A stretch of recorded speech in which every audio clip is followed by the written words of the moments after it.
Alors, bonsoir les mamans, bonsoir à ceux qui nous regardent, bonsoir à tout le monde.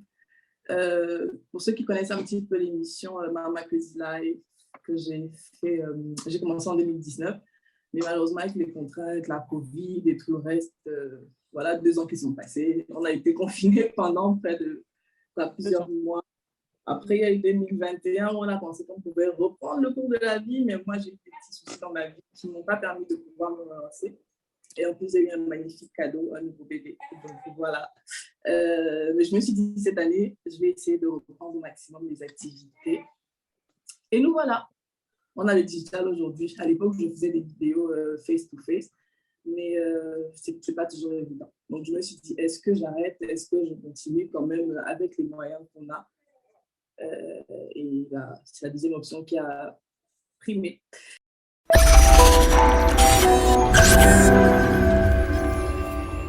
Je suis Ornella Chuente, pour ceux qui connaissent. Et aujourd'hui, j'ai l'honneur d'avoir Sandrine et Coréane. Je vais les laisser se présenter à tour de rôle. On va commencer par Coréane. C'est Anti-Pimp sur Instagram. Donc, je lui laisse la parole. Bonjour Coréane. Bonjour Ornella. Bon, moi, c'est Coréane, Anti-Pimp sur Instagram, sur YouTube, sur Twitter, sur tous les autres blogs. Ouais, qu'est-ce que je veux dire sur moi? Je suis maman de 4 en Allemagne. Je viens d'avoir mon dernier 4e là. Et ouais, je suis ingénieure en méchatronique, mais en ce moment, je suis femme au foyer. Voilà. Thank you. Alors, à toi, Sandra. Alors, bonjour, Ornella et Coréane. Moi, c'est Sandrine. Du coup, maman de 3 enfants. Je travaille télétravail, voilà ce que la Covid nous a permis aussi. Donc, je suis commerciale et qu'est-ce que je pourrais dire? Mariée, voilà. Depuis que vous êtes maman, qu'est-ce qui a changé dans votre quotidien, dans ce que vous faisiez d'habitude? J'imagine qu'il y a plein de choses, mais il y a peut-être des points bien précis sur lesquels vous souhaiteriez mettre l'accent, ou des points bien précis qui vous ont marqué, par exemple.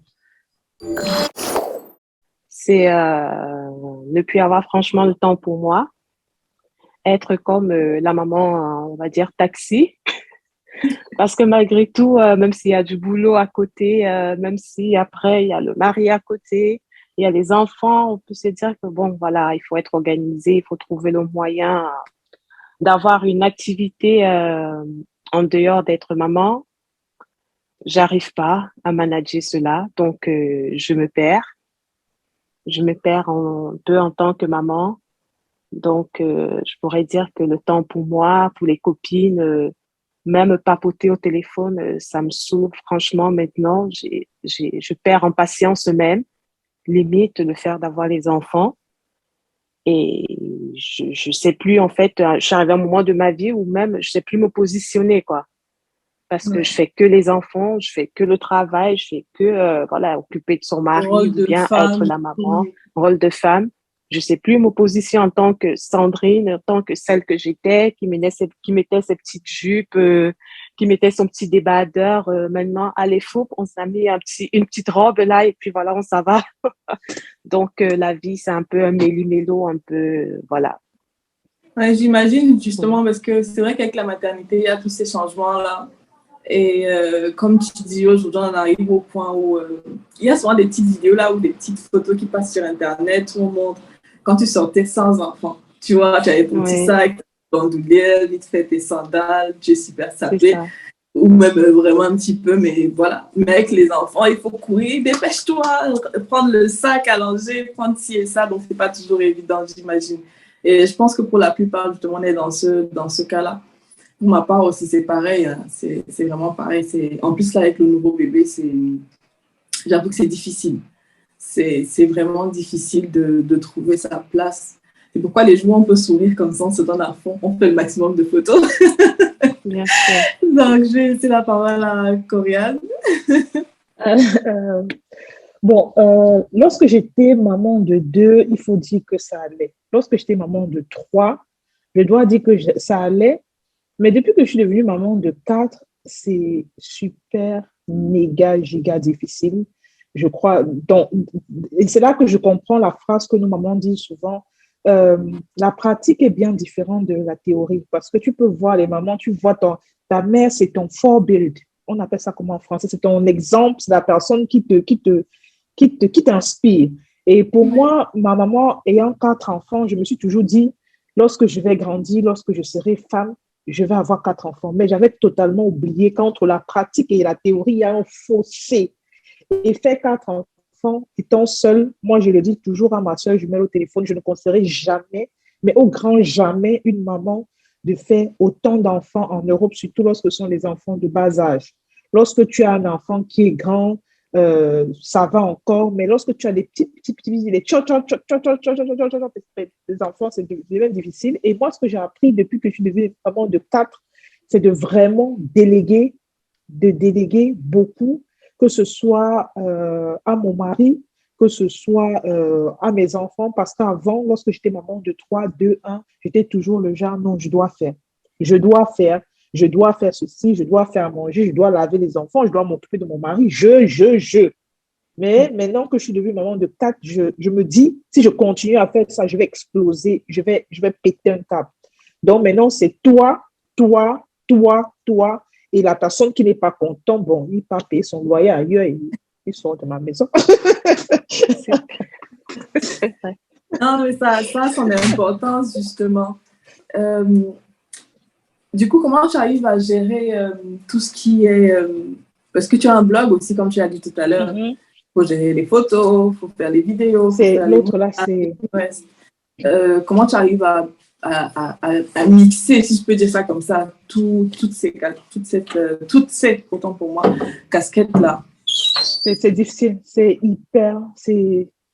des fois, je me demande même comment est-ce que j'arrive à poster même une vidéo. C'est difficile parce que lorsque tu as 4 enfants, il faut se dire la vérité. Si tu n'as pas quelqu'un qui va t'aider, que ce soit une femme au père, un mari compréhensible, mais vraiment compréhensible pour t'aider, tu vas totalement abandonner. Et vu que moi, cet hobby, c'est un truc qui a commencé avant les enfants, c'est toujours ancré dans moi, quoi. Donc, c'est un truc voilà pourquoi je conseille toujours maman, avant de faire son enfant, il faut chercher quelque chose, avoir une passion, un truc qui te prend pour ne pas perdre ça au fil des années. Parce que si tu n'as rien, un hobby, tu n'as pas su quelque chose sur quoi t'arrêter, lorsque tu vas faire des enfants, tu vas t'oublier et mettre toute ton attention seulement sur les enfants. Donc, même il y a des fois où je suis fatiguée. C'est vrai que je ne peux plus être régulière sur les réseaux sociaux comme lorsque j'avais 2 enfants, j'avais 3 enfants. Et chaque fois, je suis même en train de déranger, de titiller ma soeur jumelle parce qu'elle n'a qu'un seul enfant. Et je lui dis, ma chérie, tu n'as qu'un seul enfant. Moi, quand j'avais un seul enfant, je postais les 3 vidéos par semaine sur YouTube. Je faisais des trucs extra, mais avec 4 enfants, j'arrive plus. Et c'est dommage. C'est dommage de ne pas être autant active qu'avant. Mais c'est la vie. J'ai choisi de faire des enfants. Et dans la vie, tu ne peux pas assurer. Tu peux pas avoir... il faut toujours avoir un équilibre quelque part, quoi. Il faut accepter perdre quelque part pour gagner quelque part d'autre. Donc, je préfère le faire sur les enfants et essayer de pas abandonner les réseaux sociaux, mais être moins active. Parce que moi, je t'ai vu pendant la grossesse. Tu sais que moi, par exemple, j'ai totalement abandonné les réseaux sociaux avec la grossesse et tout. Et moi, je t'ai vu tenir jusqu'au bout. Oui. En fait, comme je dis, c'est ma passion. C'est un truc que pour moi, si je ne m'occupe pas sur les réseaux sociaux, je vais faire les problèmes à mon mari pour rien. Donc, je vais être chiante au foyer, franchement. Je vais juste essayer de m'occuper de ses affaires.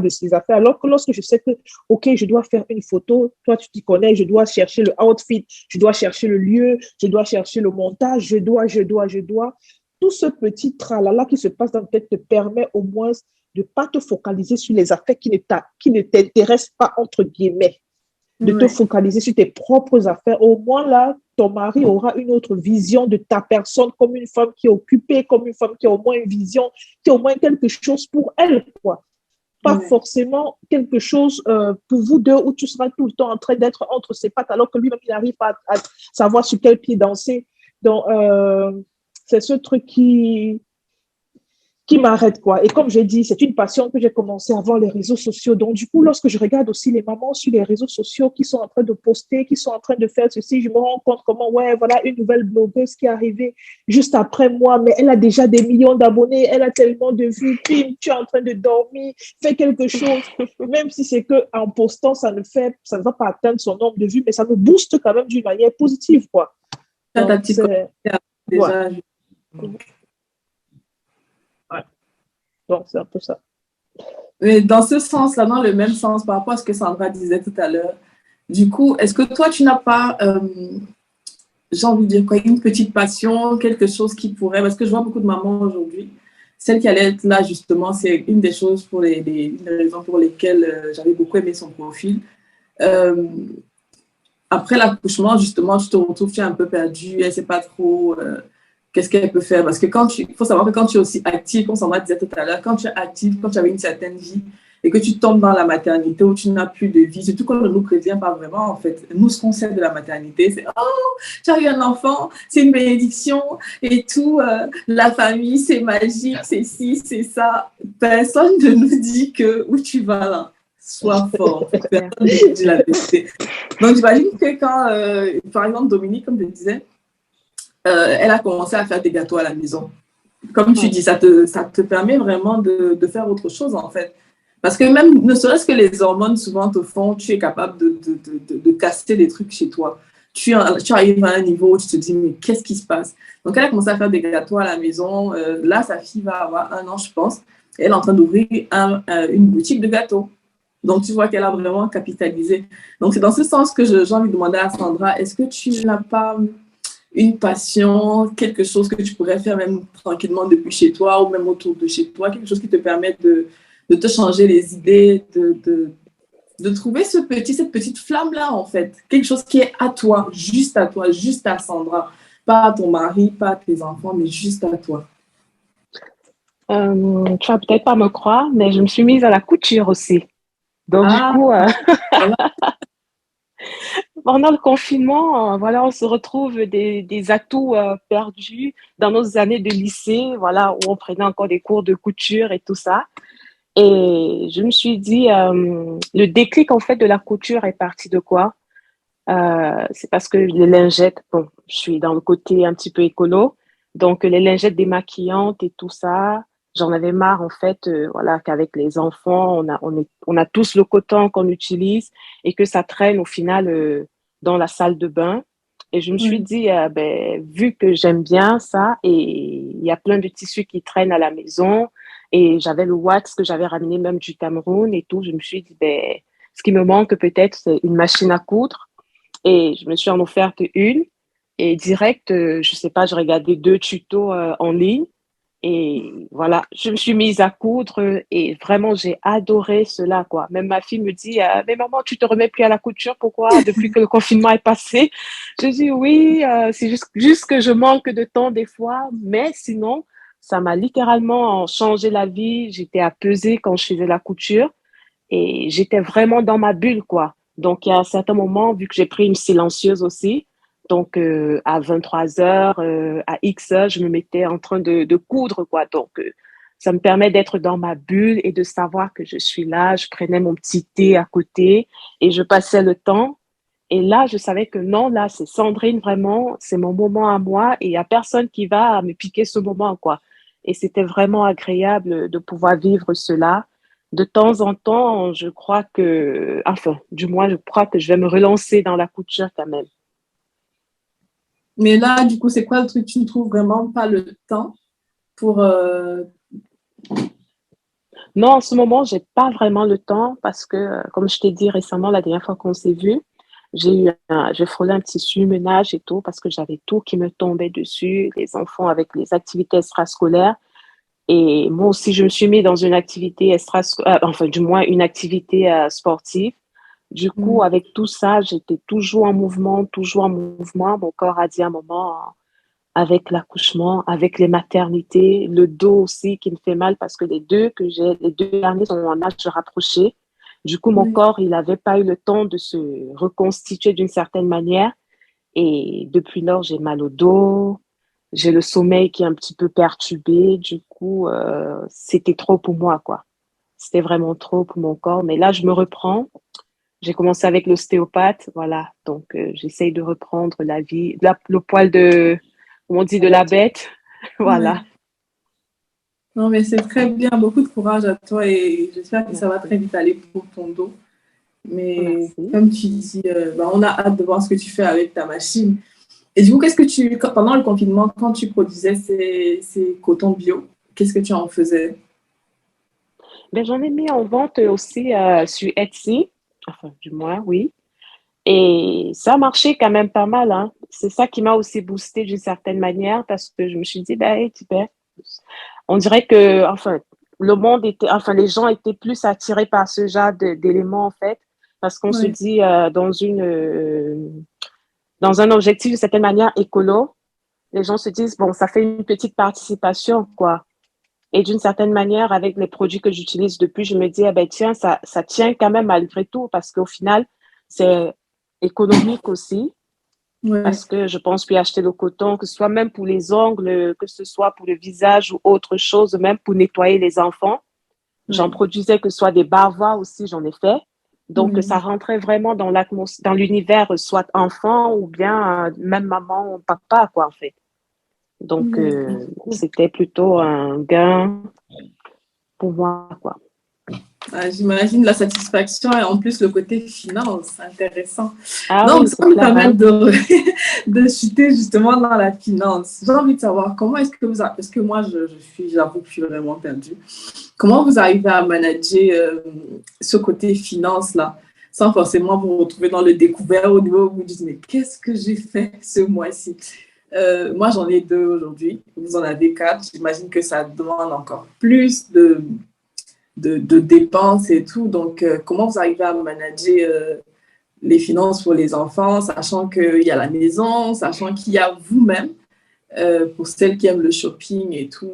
Donc, pas forcément pour des vêtements, mais des fois, on a envie d'acheter même pour la déco de la maison, pour plusieurs choses. Comment vous arrivez à manager tout cela sans forcément que vous retrouvez vous dans des problèmes ou même le couple?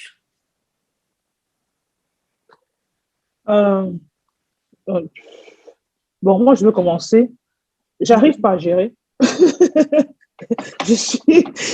vais pas te mentir, j'arrive pas à gérer. Il y a des moments avec, il y a des moments sans. Il y a des moments où ça tombe vraiment à pic. J'arrive vraiment à bien gérer la déco. Et puis, je priorise aussi qu'est-ce qui est plus important, la déco. Si peut-être l'hiver arrive et je me rends compte que okay, les enfants manquent de collants, bon, c'est eux qui seront plus les priorités. Et moi, par contre, mes apports personnels, like faire du shopping, acheter ceci, je suis devenue de moins en moins focalisée sur ce truc. Parce qu'avant, dans ma tête, c'était lorsque tu es stressé, pimp, il faut faire les achats.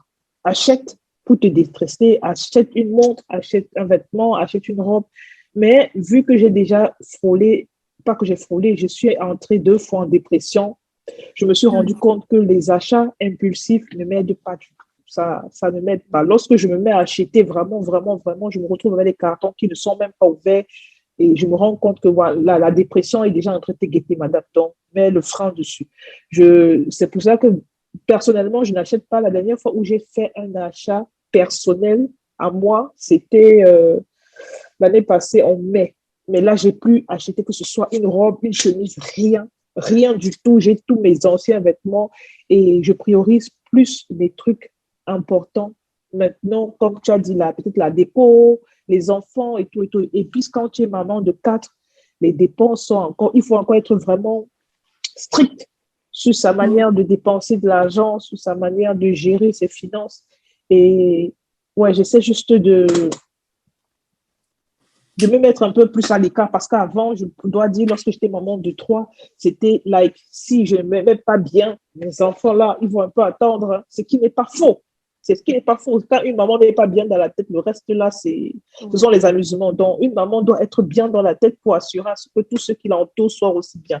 Mais maintenant, j'ai essayé pas de m'oublier, question finance, mais de me dire, ça ne va pas. Si tu achètes parce que tu as besoin, oui, c'est bien, mais n'achète pas parce que tu es dans un mood un bad mood et tu te dis, à cause de ça, ça va résoudre ce problème. Non, là, je suis plus comme ça. Donc, vu qu'on vient d'accoucher, je sais qu'il y a les hormones qui sont en train de jouer dans ma tête, le ping-pong. Donc, en ce moment-ci, je sais que j'ai un an où j'évite vraiment d'entrer dans ce truc de finance, d'achat compulsif.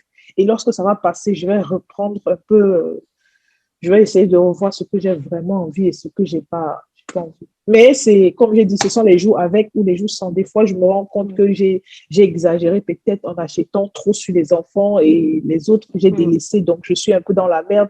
Mais des fois, des mois où je suis contente de moi, je me dis, oh, c'est bon. Et puis, j'aime ça aussi. J'aime pas trop quand ma vie est comme ça. J'aime quand il y a des trucs. D'accord. Donc, Sandra? Ben, pour ma part, les finances, c'est un peu ça, hein. Il y a des mois où on essaye de mettre de côté, des mois où on ne peut vraiment pas, ou voilà, que ce soit des achats impulsifs concernant la maison, concernant mon plaisir, concernant peut-être le plaisir des enfants. Mais sinon, j'essaye au max quand même de mettre un certain montant de côté à chaque mois. Parce que je me dis, bon, malgré tout, il y a des périodes où, comme on dit, même si le salaire passe toujours, mais il y a des périodes où tu es serré et puis tu te dis, bon, même si le salaire est là, il y a des choses qu'on ne peut pas se permettre de faire parce que peut-être il y a les vacances devant aussi. Il y a aller au Cameroun, ça coûte cher. Aller à Paris, ça coûte cher. Aller, que ce soit au Portugal, ça coûte cher. Donc, du coup, quand c'est les 4 mois ou les 5 mois avant les vacances, je me dis, ben là, il faut bien serrer la ceinture pour pouvoir profiter au max des vacances, quoi. Parce que moi, je suis contre le fait, en fait, que mes enfants ne puissent pas être épanouis pendant les vacances, tu vois. Parce que je me dis, d'une certaine manière, j'ai eu la chance peut-être d'avoir des vacances, peut-être que j'ai toujours voulu avoir. Et pour moi, je me dois de relayer ou d'une certaine manière d'amener mes enfants dans ce cadre de vie, de dire que voilà, pendant les vacances, on ne vit pas comme si, voilà, on fait les vacances une fois Ce sont les l'année. vacances. Voilà, ce sont les vacances. Donc, on peut se permettre des écarts, on peut se permettre, voilà, des achats impulsifs parce que ce sont les vacances comme on me dit, quoi. Donc, les vacances, les vacances. Mais sinon, en question finale, non, j'arrive à gérer quand même. J'arrive à gérer malgré que je sois quand même parfois une dépensière, mais j'arrive à m'en sortir, mine de rien. D'accord. Ce que moi, je note, par exemple, c'est que déjà, pour se fixer des objectifs, il faut pouvoir faire des sacrifices. Tu as pris l'exemple des vacances. Tu as dit, à l'approche des vacances, par exemple, tu sais que tu vas devoir dépenser.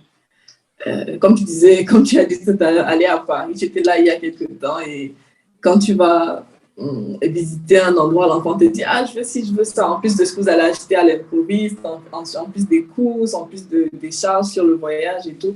Donc, je note aussi que en termes d'objectifs, tu te dis, bon, là, par exemple, l'été arrive, je vais devoir voyager, je vais devoir faire des achats. Donc, à partir de maintenant, ou 3-4 mois avant, comme tu as dit, je commence à serrer un petit peu la ceinture. Pour ne pas se retrouver à la dernière minute à dire, oui, je ne peux pas faire ci, je ne peux pas faire ça, parce que voilà. Donc, je pense que j'allais vous demander justement si vous aviez des astuces, mais voilà déjà quelques astuces pour celles qui veulent noter et que je me note aussi parce que moi, je suis encore un petit peu perdue. Ah, il y a aussi des astuces que nous on fait. Moi, je fais également des. En fait, c'est banal, hein. Moi, ce que je fais, c'est que pendant les anniversaires, avant, je prenais l'habitude d'acheter des cadeaux d'anniversaire pour les enfants, mais je me suis rendu compte que tu as beau acheter des jouets aux enfants, tu as beau acheter des tonnes de trucs. Après un mois, une semaine, l'enfant se lasse. Donc, du coup, ce que je fais, je prends, oui, 2 jours, oui. Donc, je prends cet argent, je prends plutôt l'argent et je mets dans la caisse. Et ce que je fais aussi, qui est aussi banal, bon, les gens vont trouver ça banal, mais chaque fois que je m'en vais faire les achats dans les magasins, les pièces, les restes des pièces, 1 cent, 10 cents, 20 cents, 50 cents, je donne ça pour ne pas remplir mon porte-monnaie, je donne ça à mes enfants, allez mettre ça dans vos caisses. Chaque fois, je remplis. Et lorsque je sors de l'argent de la banque, mon mari et moi, on a également une caisse qu'on remplit. Bon, je ne parle pas des épargnes qu'on fait du côté bancaire et tout ça, je ne parle pas. Chaque personne doit avoir au moins une épargne pour chaque enfant, c'est indispensable. Mais mon mari et moi, chaque fois qu'on part sortir l'argent de la banque, même si c'est 10 euros, 50 euros, au pif, on a une caisse là où on met comme ça, on jette ça au pif. Si on a un argent de trop qui est sorti quelque part, on n'a pas calculé, on jette à l'intérieur. Et ouais. Donc, bien que l'argent soit à l'intérieur, il y a des moments où on gère mal l'argent à la fin du mois. Si on se rend compte qu'on gère mal, on ne va pas piocher dans les autres caisses, mais on serre plutôt les coudes. Et ouais. Il y a des petites caisses là, justement. Pour juste rebondir sur la tirelire, comme elle disait, c'est vrai que même ici à la maison, les enfants, ils sont 3 et chacun a sa tirelire en fait. Parce que si on remarque bien dans les maisons, on a toujours même des pièces qui traînent. Parfois, tu fais le ménage, tu retrouves voilà la petite monnaie qui traîne de gauche à droite. Du coup, la pièce, ils mettent ça dans la caisse et ça leur permet en fait de faire après 1 an ou 2 ans, peu importe le temps qu'ils veulent, de se faire plaisir quoi. Et là, ils seront plus réjouissifs en fait même pour les enfants parce qu'ils se disent il aura atteint.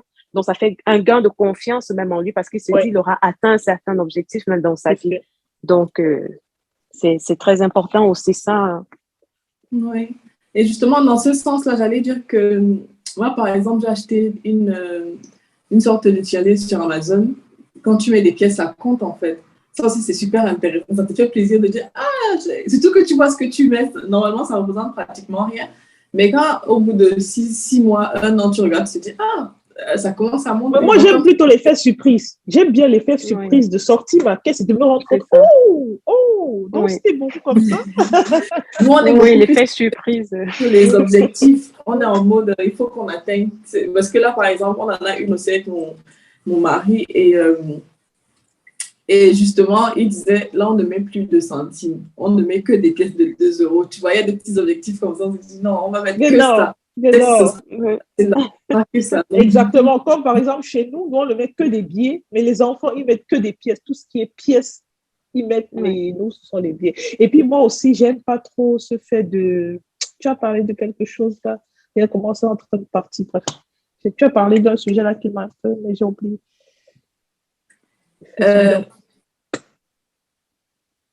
C'était... J'ai oublié. Je crois que ça, c'est un autre côté de la maternité aussi. Ma chérie. La mémoire s'en va. Tu sais, la mémoire qui fuit tout le temps. Il faut respecter les mamans de 4 comme moi, parce que moi, j'arrive plus souvent à... Ça, c'est un truc vraiment flagrant. Lorsque j'arrive dans les hôpitaux, ton enfant est né en quelle année? Oui. Pardon, donnez-moi 5 minutes parce que je dois essayer. Voilà pourquoi j'ai tatoué l'anniversaire de mes enfants ici, parce que déjà à 2 enfants, j'arrivais à me rappeler la date d'anniversaire de mes 2 enfants. Donc, du coup, il y aura 2 ici, il y aura encore 2 qui vont arriver là-bas. Donc, chaque fois qu'on me demande, OK, l'anniversaire, je veux juste te guetter comme ça, OK. Non, mais je crois que c'est ça. La démence de femme enceinte. C'est ça. Non, mais c'est vrai, c'est réel. Je faisais les courses, je pense, avec mon mari et enfin, c'était drôle. On entre dans le magasin et il me dit, tu as 5 minutes. Tu sais comment les hommes, quand ils sont avec nous, ils sont en mode, je n'ai pas le temps, tu te dépêches, tu prends une initiation, on part. Donc, il me dit, tu as 5 minutes. Me voici avec mon cerveau, mon nouveau cerveau tout neuf. J'entre dans le magasin. J'étais allée chercher les pyjamas pour le petit. Sauf que j'entre, je ne sais pas par quel miracle dans ma tête, je me dis que c'était pour la grande. Je t'assure, je cherche les pyjamas au point de demander de l'aide.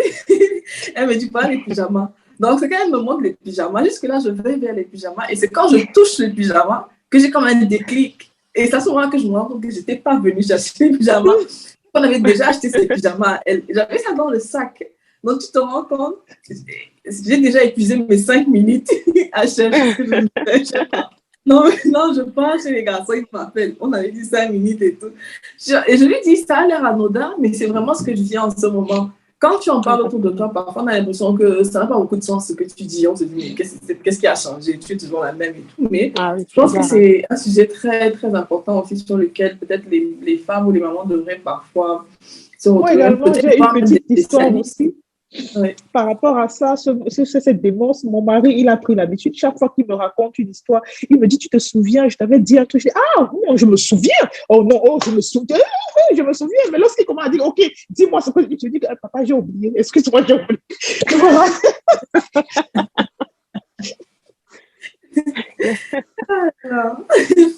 Bon, on va changer de comment je vais dire ça, de couloir. On va parler du physique. C'est aussi un aspect. Ouais. Donc, j'ai envie de demander sur le plan physique et aussi psychologique, hein, parce que Sandra parlait tout à l'heure de la douleur dans son dos et tout. Mais sur le plan physique, comment est-ce que vous avez, j'ai envie de dire, encaissé les séquelles, les changements?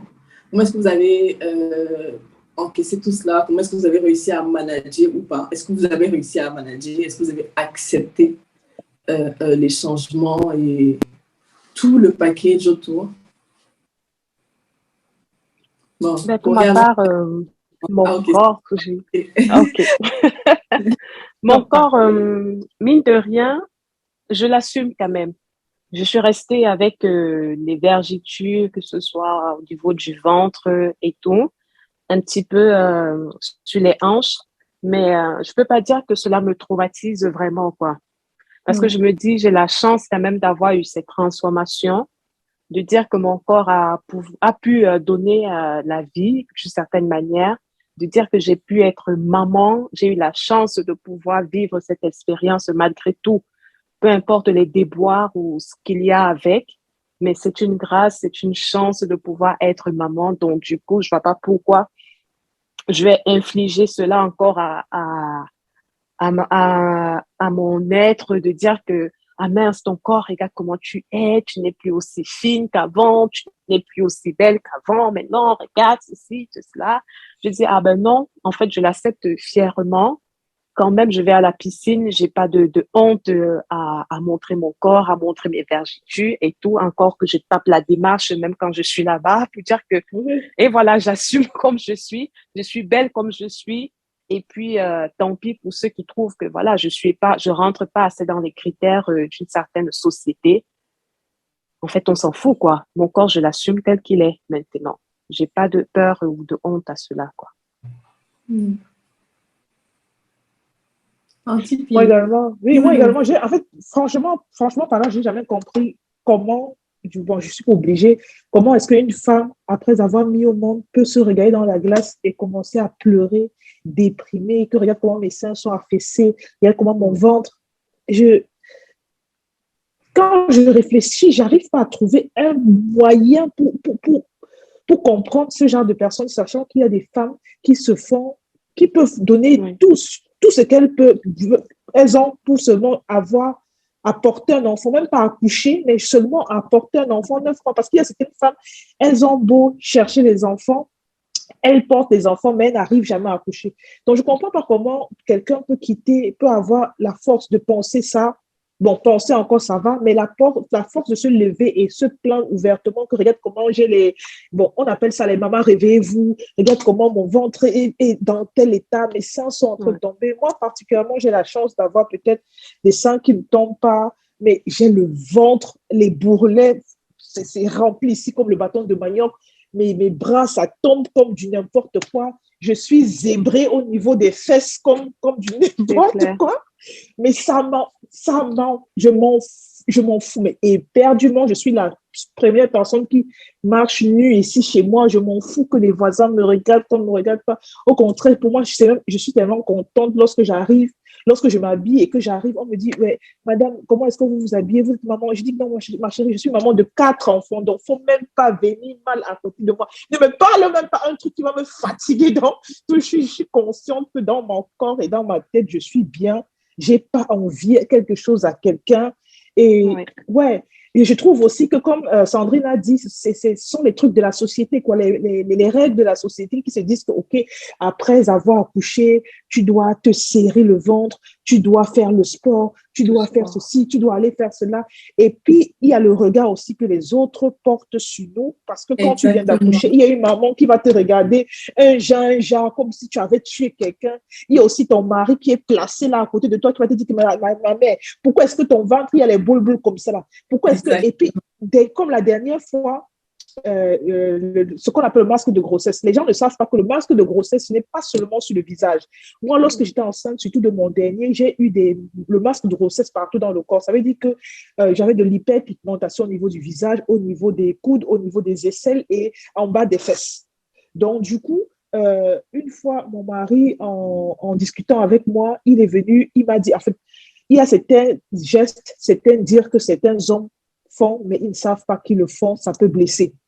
Donc, et il m'a dit comme ça, sans savoir que la mère, tu as le bas des fesses qui sont toujours noirs, quoi. C'est sûrement dû à la grossesse. J'ai dit que oui, c'est sûrement, c'est encore le masque de grossesse. Je viens d'accoucher, ça fait 1 mois et demi, mais ça ne me dérange pas. Et puis, j'étais à la maison avec ma télé tellement sexy, mini, mais je m'en foutais. Et bon, peut-être d'autres femmes vont venir dire, ouais, mon mari ne me supporte pas, il a dit ceci, ça a cassé mon moral. Mais au contraire, j'étais capable même de prendre encore le ciseau, diminuer encore la culotte pour qu'on voie encore plus mes noirs fesses qui sont étalées. Moi, genre, je m'en fous. Je m'en foutais éperdument. Donc, les hommes aussi doivent savoir que lorsqu'une femme vient d'accoucher, c'est clair, tu peux avoir une femme forte, mais tu peux avoir à côté de toi une femme psychologiquement faible. Donc, il y a des manières de la regarder, il y a des manières de la côtoyer. Et aussi, je me rappelle, j'étais enceinte, j'avais porté un jour un pantalon quand je n'arrivais pas à fermer le bouton. Donc, j'avais un crop top et puis je suis sortie, les gens me regardaient bizarrement comme si, simplement parce que le crop top est un peu remonté et puis mon ventre était complètement dehors. Mais je me suis demandé que je ne suis pas nue, j'ai juste laissé quelques centimètres de ma peau dehors pour respirer un peu, pour laisser même mon enfant un peu libre. Mais on me regarde comme si j'ai tué quelqu'un. J'ai trouvé ça dommage, quoi. Franchement, il y a des gens, la société, là, les règles de la société doivent essayer de changer pour pouvoir laisser la possibilité à certaines personnes de s'épanouir. Et puis, même si les règles ne changent pas, il faut se forger un mental. Essaie de t'aimer toi-même, prends le temps de t'accepter toi-même. Regarde-toi dans un miroir, tu te dis, même si j'ai les seins qui sont jusqu'à mes pieds, j'ai les mamans rêvées, vous qui sont jusqu'au sol, c'est pas mon problème. Tant que je m'aime et je suis bien dans ma tête. Et puis, dès que tu te forges cet esprit déjà, même si, je sais pas, il y a personne qui va venir te dire que tu es laide et ça va t'affaisser. Il n'y a rien qui va te dire, qui va te rabaisser, rien. Bon, maintenant, je cherche mon livre, je dis, achetez le livre d'Ornella. Achetez. C'est le moment de faire un placement de produits. Ouais. Attends, mais si je cherche mon livre, je ne trouve pas. C'est là que je vais dire, achetez le livre d'Ornella.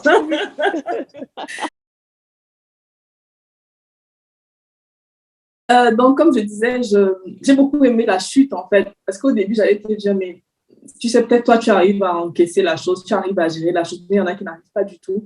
Il y en a qui ont même déjà les bases, mais qui sont malheureusement avec, je n'ai pas envie de dire la mauvaise personne, mais qui sont malheureusement entourés de personnes qui ne comprennent pas. Qu'à ce moment-là, on a besoin d'être soutenu. On a besoin qu'on sait, on voit. Quand je me déshabille, je vois. Même quand je marche, je vois. Même là, je vois. Donc, je n'ai pas besoin que tu me dises, hey, c'est quel ventre ça? Alors que tu sais que j'ai accouché il y a quelques semaines. Je n'ai pas besoin que tu me dises, ah, ta peau. Je n'ai pas besoin que pendant la grossesse, tu me dises, mais tu as noirci. On n'a pas besoin de tout ça, en fait. Mais les gens ne comprennent pas. Et ce serait vraiment bien que les conjoints... Ce qui est dommage, entre parenthèses, ce qui est dommage, c'est que normalement, lorsque ta femme accouche, tu dois aller chercher une Porsche déposée devant la maison, lui dire, ma chérie, merci pour ce cadeau. Non, tu prends encore des remarques bizarres sur son corps, sur son mental, tu déposes dessus. C'est ça, c'est ce que je disais, les hommes, ces hommes-là qui sont si fiers de dire, mon fils est né, ma fille est née. Mon héritier. Mon héritier. Et tu parles, ma princesse. Et comment tu peux dire une chose pareille alors que elle a porté cet enfant 9 mois. Et vous lui demandez en 2 mois, en 1 mois, en quelques semaines même, de redevenir comme elle était, alors que son corps a pris 9 mois, pratiquement une année pour devenir ce qu'il est aujourd'hui. Donc, je pense n'oublie pas que c'est un motif d'infidélité aussi pour certains hommes. Hein. Ah, ça c'est une chose que c'est encore notre thème, hein? C'est encore le thème, comme tu dis.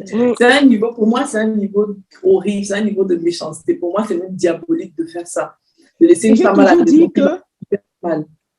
Et moi, j'ai toujours dit que la grossesse, l'avant-accouchement, non, l'après-accouchement est plus difficile que l'avant-accouchement. Porter un enfant, c'est pas facile, c'est pas difficile. Mais c'est après, là, tous les hormones qui se remettent en place, les chutes de cheveux, parce que aussi, la chute de cheveux et tout, ça change dans ton physique. Moi, peut-être, moi, j'accepte que j'ai le corps qui change, mais j'accepte difficilement mes cheveux tomber. Ça, c'est un truc qui me frustre tellement. Voilà pourquoi à chaque fois que j'ai eu à accoucher, à chaque fois, je me suis rasé les cheveux. À chaque fois. Alors que lorsque j'étais plus jeune, lorsque tu me coupais seulement même 5 cm, j'étais capable de te poignarder. Mais Mais justement, dans ce sens-là, qu'est-ce que j'appelle cette rubrique coup de gueule? Donc, si vous étiez un homme, quelles sont les choses que vous ne feriez plus? Quelles sont les choses que vous feriez pour vos compagnes, vos femmes qui viennent d'accoucher? Qu'est-ce que vous feriez si vous étiez un homme et qu'est-ce que vous ne feriez pas? Ou plus? Déjà, il faut un homme, tu dois créer un cadre de vie, un environnement que ce soit paisible, rempli d'amour. Tu dois être attentionné parce que non seulement la femme même qui vient de donner naissance à ton fils a mis aussi sa vie en danger.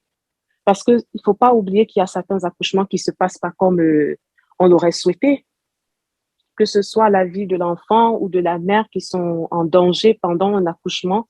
Donc, un homme devrait créer un cadre déjà de vie que ce soit paisible, tellement d'amour, rempli d'amour. Il doit mettre sa femme aux petits soins, c'est-à-dire que dès qu'elle tousse un petit peu comme ça, le monsieur dit, qu'est-ce que tu veux, bébé? Qu'est-ce que tu veux, mon cœur et tout, pour dire que voilà, vas-y, détends-toi. Parce que même cela, il y a l'hypertension, parce que moi, je fais peut-être de l'hypertension après mes accouchements. Avant, j'ai pas de problème, mais je fais de l'hypertension après, parce que le fait d'allaiter, le changement hormonal, tout ça, donc ça me fait monter très vite en pression et tout ça. Donc, si j'ai pas le cadre idéal à côté de moi, je peux péter un câble. Donc, il faudrait que j'ai le soutien qui va avec, sinon c'est très difficile à surmonter pour une femme. J'essaierai aussi de contrôler d'une certaine manière mes impulsions d'homme ou quoi que ce soit, à ne pas solliciter la femme à tort et à travers, quoi, parce qu'il y a d'autres hommes aussi qui ne comprennent pas qu'après un accouchement, le corps a besoin de reprendre certaines forces d'une certaine manière. Donc, je dois laisser bien ma femme pouvoir récupérer de cela. Je devrais arrêter aussi certaines comparaisons qui n'ont pas lieu d'être parce que à me comparer à la voisine peut-être qui a vite perdu son ventre, qui a vite perdu tout, que ce soit tout ce qu'elle avait, les kilos en plus qu'elle avait pris, ça n'a pas lieu d'être parce que chaque être humain est différent. Je suis qui je suis pas la voisine, je suis pas ma sœur, je suis pas ma mère. Donc chacun vit les grossesses différentes. Déjà même avec les enfants, nos corps réagissent de façon différente, comme chaque enfant est différent, quoi. Donc, c'est un peu ça que je dirais. Il faut que même l'homme comprenne en fait que la femme, c'est son trésor en fait. Merci Sandra.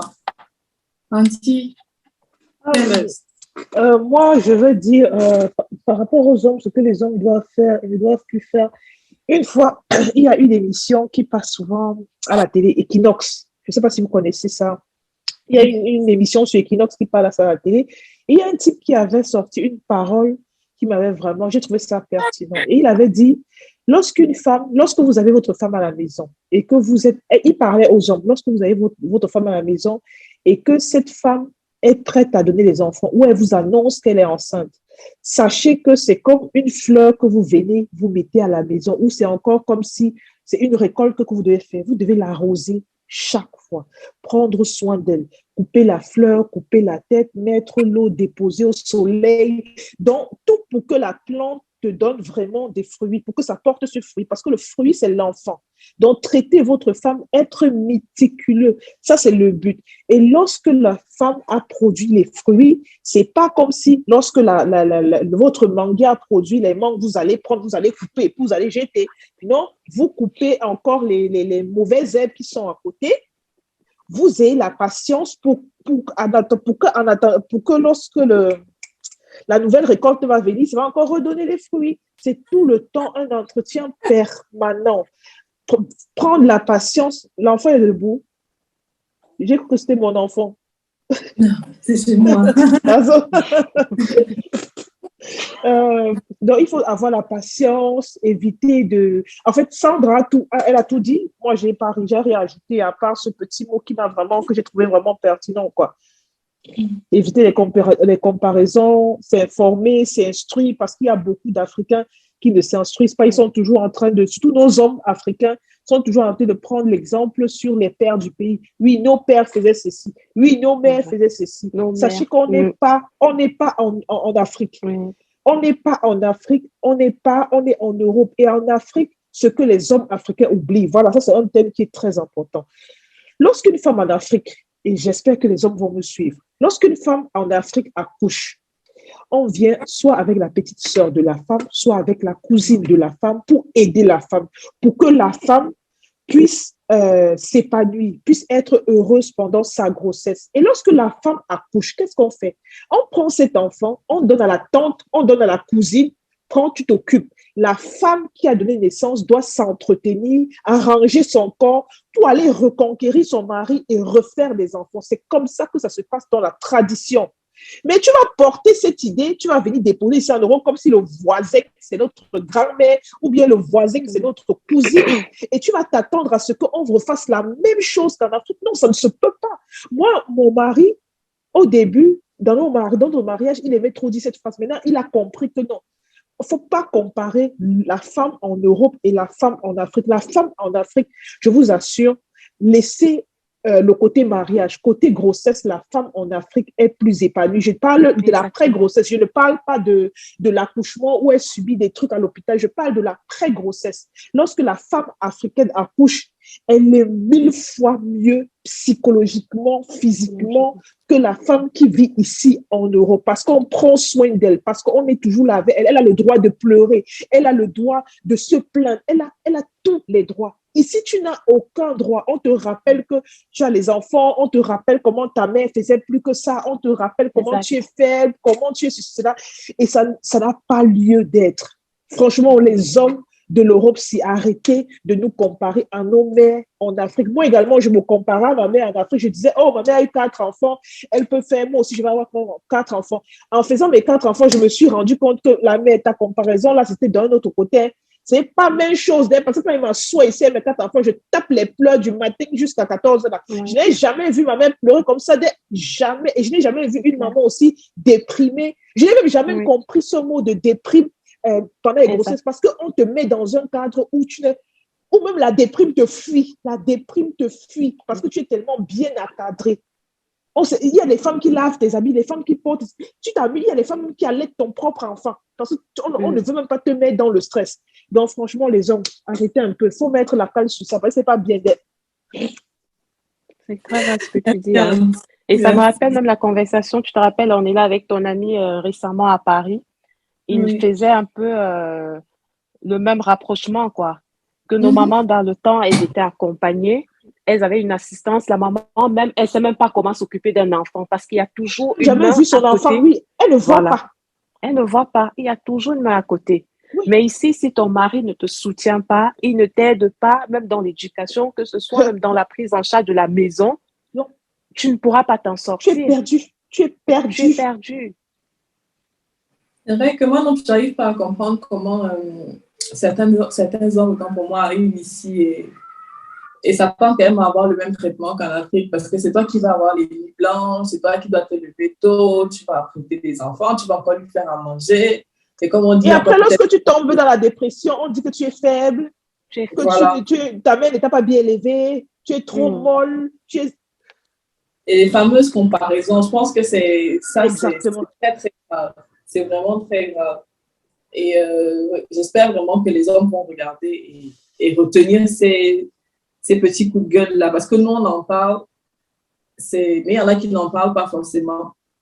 On espère que même à travers cette vidéo aussi, elles trouveront le courage d'en parler parce que c'est très important aussi. Et depuis que je suis devenue maman, je respecte, franchement, je donne plus mon respect. J'ai une mère, mais si je vois une autre mère ici en Europe, je respecte beaucoup plus les mères de l'Europe que les mères d'Afrique. Franchement, je respecte tellement. En Afrique, dès que tu as un petit stress, tu sais que tu tournes à côté, là, tu prends ton taxi 100 francs, tu peux jeter tes enfants là-bas.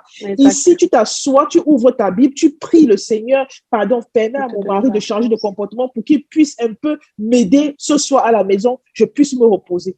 Si le Seigneur n'a pas entendu ta prière, tu es au soleil, tu t'assois en essuyant ton sol, tu pleures en essuyant ton sol. On te demande, tu pleures quoi? C'est la dépression, c'est tout le stress que tu as emmagasiné toute la journée. Et quand tu vas faire les problèmes, on va dire que tu fais trop de problèmes, tu aimes trop parler, tu aimes trop ceci. Trop. Alors que tu bavardes trop, alors que tu as une pression dans ta tête. Je J'ai viens l'impression d'accoucher, il aussi faut m'excuser. ah, mais t'inquiète, c'est ça le but aussi. Tu sais, avant, j'avais le Snapchat de Mommy Secret. Et ce qui m'amène à faire Mama Crazy Life, c'est parce que quand je regarde moi une Snapchat, je me dis, mais attends, j'ai un problème ou bien? Parce que je me suis rendu compte que sur Snapchat, toutes les mamans étaient tellement fortes. Oui, je me lève le matin, j'ai pris mon bain, j'ai lavé les enfants, j'ai fait le ménage, j'ai cuisiné, là, je vais faire des courses, et mon chéri. Et je me dis, mais attendez, c'est moi qui ai un problème ou mais je me rends compte tellement ma Crazy Life que tous ces petits problèmes-là, on a les mêmes en fait. Alors pourquoi cacher? Moi, je pense que ça aide tellement de parler, de se rendre compte qu'on n'est pas seul, de partager même des conseils, des astuces et tout, et de pousser des coups de gueule comme ça qui peuvent faire même. Il y a trop de rêves sur les réseaux sociaux. Trop de rêves. C'est clair. Ah, mais c'est dommage.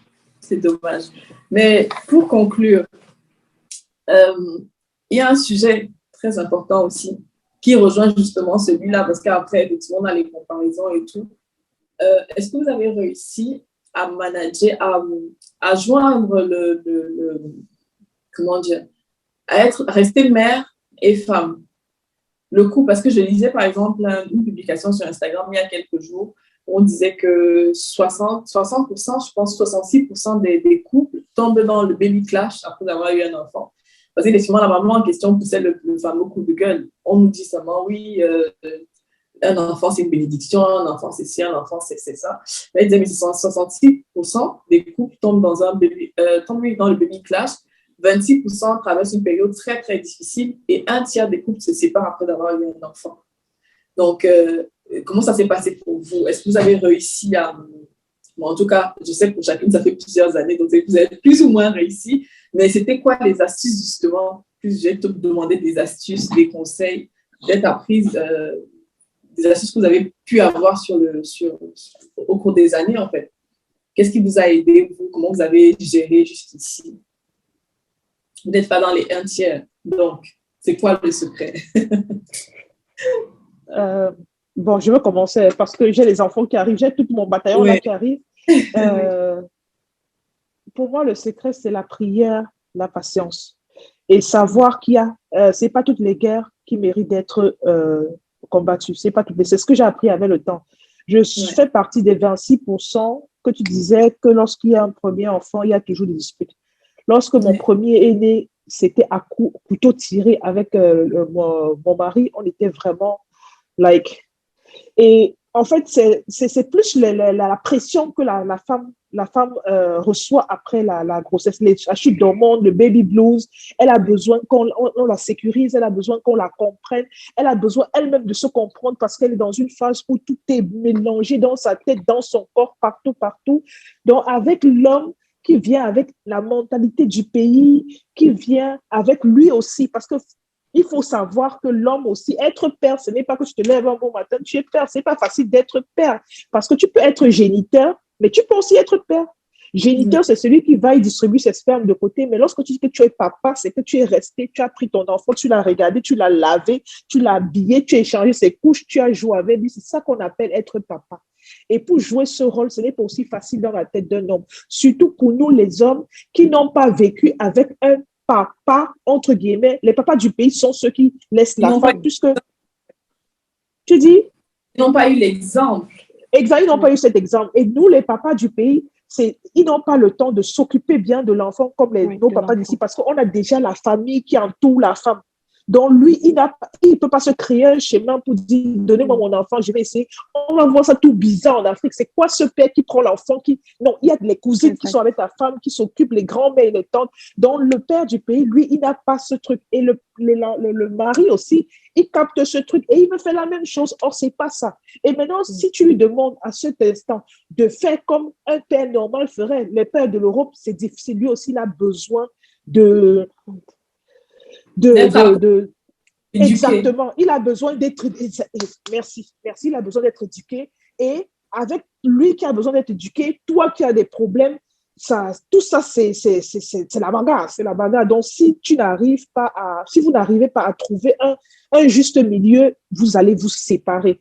Et moi, j'ai compris ça. Et je me suis dit, prends patience, fais avec ce que tu peux. maintenant, j'ai 4 enfants. C'est le mari qui porte l'enfant, un nouveau-né de 1 mois pour aller chercher ses 3 autres enfants. C'est le mari que lorsque je suis malade, qui prépare. C'est le mari qui change les couches. C'est le mari qui me rend fière, quoi. Que je regarde et dis que, hello, père, mon frère, tu sors de loin. Ah, mais félicitations, mais c'est très bien. Donc, on va conclure avec Sandra, justement. Non, ce que Coriane dit vraiment, c'est vrai. Hein. Il faut beaucoup de maîtrise de soi. Il faut beaucoup de compréhension aussi de la part de la femme, quoi. Parce que d'une certaine manière, nos maris, comme on dit, qui viennent du pays ou bien peu importe ce qu'il en est, qui sont ici, ils n'ont pas reçu d'éducation vraiment pour savoir un mot d'emploi, voilà, pour être papa. Ils apprennent dans le tas, comme on va dire. Eux-mêmes, ils ne savent pas quoi faire, en fait. Ils ne savent pas comment manager, que ce soit la femme, manager, que ce soit les enfants, manager, en fait, que ce soit la maison aussi. Ils ne savent pas le faire. Donc, l'Europe, voilà. Donc, il faudrait que toi, la femme, de cette manière, tu te retrouves encore un peu en train d'éduquer même ton mari en face de toi, en plus de tes enfants, quoi, pour dire que bon, écoute, nous sommes versés, nous deux ici. Donc, si on ne se tient pas la main, si on n'avance pas dans la même direction, on sera forcément obligé de se séparer parce que on peut constater aussi même que beaucoup même de couples se divorcent à cause de cela parce qu'ils ne se comprennent pas, ils ne savent pas où aller. Le monsieur ne comprend pas que la femme a certaines attentes, que ce soit dans la maison, que ce soit dans le foyer. La femme aussi ne comprend pas que le monsieur a besoin peut-être d'un travail sur lui, d'un travail que ce soit pour savoir même comment vivre avec la femme. Parce qu'en Afrique, il y a toujours des gens qui rentrent dans nos foyers, il y a toujours des gens qui sont à la maison. On n'est pas livré à nous seuls comme maintenant on est. Du coup, même apprendre à se supporter au quotidien, c'est déjà même un travail. Parce que ton mari, tu le vois tout le temps, tu te dis, ah, mais à un moment donné, celui-là, il me fait chier. Les enfants même, j'en peux plus de les avoir tout le temps dans mes pattes. Donc, c'est un travail, c'est une maîtrise de soi et vraiment, c'est une éducation continue, en fait, que nous-mêmes nous faisons pour pouvoir manager nos foyers, manager nos enfants, manager tout ce qui rentre avec notre vie sociétale, notre vie, voilà, au quotidien. Donc, c'est trouver le bon équilibre, voilà. D'accord, bah, merci Sandra, merci Coriane. Je crois que si on continue à parler, on peut rester là 5 heures de temps. C'est comme on écrit les livres, tome 1, tome 2, tome 3, tome 4. Donc, vraiment, ce fut un plaisir. Merci beaucoup d'avoir accepté l'invitation. Oui, merci d'avoir Merci à toi. Ces coulisses de vos vies qui changent un peu justement des bling-bling d'Instagram, de Facebook, où tout le monde est « Oh, mon amour, oh, mon chéri » et tout le reste. On a besoin d'un peu plus de réalité dans ce nouveau monde, en fait. Et ces vidéos ici pourront servir à celles qui en ont besoin, même à celles qui viendront demain, qui ne sont pas forcément mamans aujourd'hui. Donc, merci infiniment. Je remercie aussi ceux qui regardent la vidéo. N'hésitez pas à poser des questions, n'hésitez pas à partager avec nous vos expériences, vos astuces et tout le reste. Même nous reviendrons lire les commentaires. Et voilà. Donc, sur Instagram, je vous mettrai les différents comptes, que ce soit de Sandra ou de Coriane en cas de besoin. N'hésitez pas. Je vous remercie. On va tous courir chercher les enfants là. Donc, on vous dit au revoir. C'est tout ça, Mama Crazy Life. Et voilà. Merci. Allez, bisous, bye. Bisous, bye.